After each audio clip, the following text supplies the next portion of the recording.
A Soviet doomsday device designed to launch nukes automatically if leaders were dead. It's real, and it might still be humming beneath the earth. During the Cold War, both the United States and USSR feared a first strike. If leaders were killed, who would strike back? Dead hand was the terrifying answer.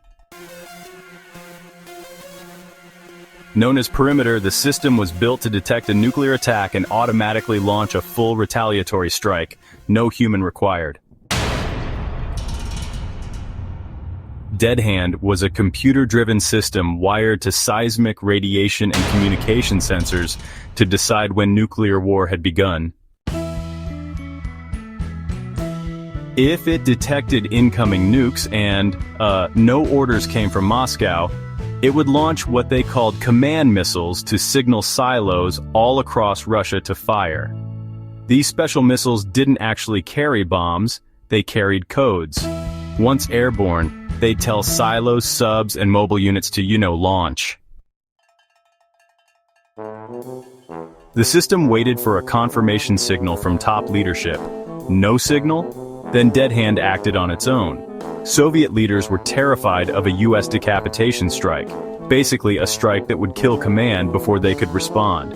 Dead Hand was their final backup. Even today, rumors persist that Dead Hand wasn't ever fully deactivated. In 2009, a Russian general actually admitted it still works if needed. Shortwave radio operators sometimes report faint pings from old Soviet channels, possibly, heartbeat signals from Dead Hand itself. Russia has never really admitted how Perimeter works, or even where it's located. It's hidden, deep beneath layers of military secrecy. Dead Hand wasn't actually built to launch. It was built to prevent. If enemies knew they couldn't win, well, they wouldn't attack. Dead Hand stripped emotion right out of warfare. It acted on data. No fear, no hesitation, no diplomacy, just triggers and thresholds. If launched, it wouldn't just destroy cities. It could trigger a global nuclear winter, starving millions. Declassified documents mention Perimeter, but key details are redacted. Even United States intelligence couldn't map it all.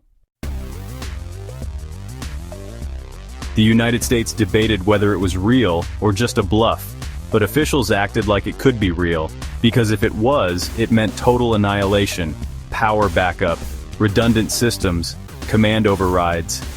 Dead Hand was designed to be unstoppable once triggered. Believed to be buried in a massive bunker network, possibly near Mount Yamantau, the system is nearly impossible to reach.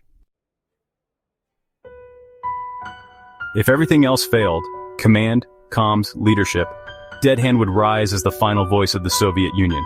The name says it all, Dead Hand. A weapon meant to act after its creators were already dead. There would be no sirens, no broadcasts, just a silent decision by sensors buried in Russian soil. One moment normal, the next devastation. Can we trust machines with world-ending power? Dead Hand may have worked, but that doesn't make it wise. What if the sensors glitched? A false positive, a cyber attack? The world balanced on binary decisions. One wrong signal, one misread seismic spike. The system wasn't foolproof, and the results could have been apocalyptic. We don't know if it's offline.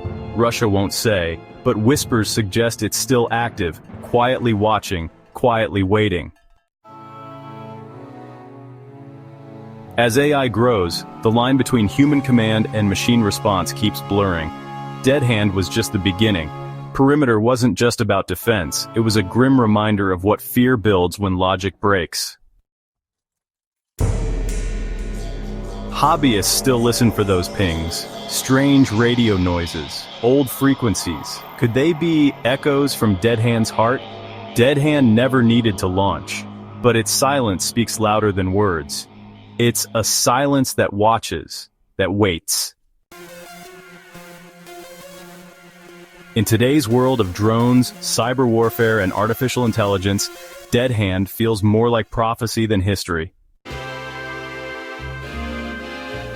Dead Hand wasn't evil, it was obedient, and honestly, that may be the scariest kind of weapon of all.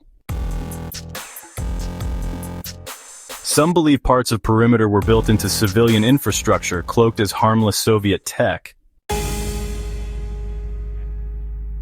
Is Dead Hand just a relic, or has it evolved into something quieter, smarter, and far more deadly?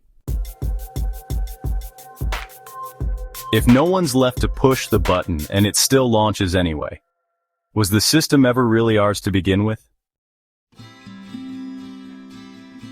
The Dead Hand may never fire, but its shadow stretches across history, reminding us what happens when machines inherit our fear.